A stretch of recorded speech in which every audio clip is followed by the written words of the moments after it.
பதப்படுத்தப்படாத பாலில் பறவை காய்ச்சல் ஏற்படுத்தும் வைரஸ் இருப்பது சமீபத்திய ஆய்வு ஒன்றில் கண்டறியப்பட்டுள்ளது. அமெரிக்காவில் உள்ள 9 மாகாணங்களில் பண்ணைகளில் பசுமாடுகளில் இருந்து கறக்கப்படும் பாலில் பறவை காய்ச்சல் ஏற்படுத்தும் H5N1 என்ற வைரஸ் இருப்பது கண்டறியப்பட்டுள்ளது. அமெரிக்க உணவு மற்றும் மருத்துவத்துறை சார்பில் நாடு முழுவதும் உள்ள மளிகை கடைகளில் இருந்து சேகரிக்கப்பட்ட 20% பால் பொருட்களில் வைரஸின் தடயங்களை கண்டறிந்துள்ளது.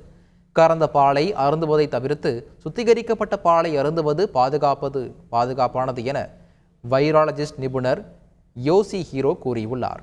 பறவை காய்ச்சல் வைரஸ் நோய்வாய்ப்பட்ட கறவை மாட்டின் இறைச்சியிலும் கண்டறியப்பட்டுள்ளதாக அமெரிக்க வேளாண்மை துறை தெரிவித்துள்ளது. 4 டிகிரி செல்சியஸில் சேமிக்கப்பட்ட பாலின் மாத்திரையில் வைரஸின் அளவு மெதுவாக குறைந்து வருவதை ஆராய்ச்சியாளர்கள் கண்டுபிடித்தனர். பல வாரங்களுக்கு குளிரூட்டப்பட்ட பதப்படுத்தப்பட்ட பாலில் H5N1 வைரஸ் இருப்பதற்கான வாய்ப்புகளை சுட்டிக்காட்டினர். செய்திகளை உடனுக்குடன் தெரிந்து கொள்ள உடனே சப்ஸ்கிரைப் பண்ணுங்க.